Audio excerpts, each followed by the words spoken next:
Welcome back to Digitech Dynamo, your go-to channel for cool and exciting electronics projects. In today's video, we'll be building an automatic gate control system using two IR sensors, servo motors, and a buzzer.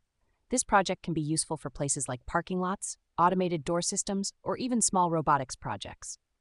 Components list 2x servo motors, 2x IR sensors, 1x buzzer, Arduino board, jumper wires breadboard.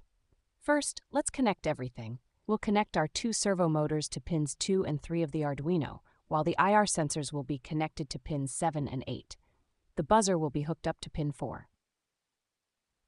Make sure the ground and power connections are solid.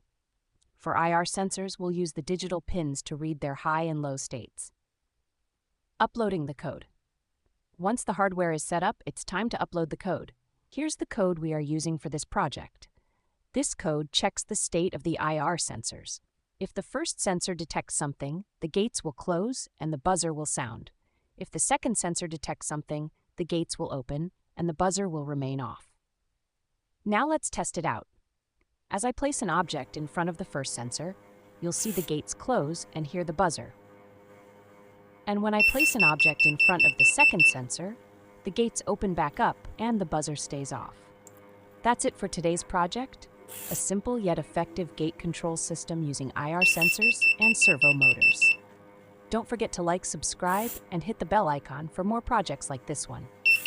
Drop a comment below if you have any questions or suggestions for future videos.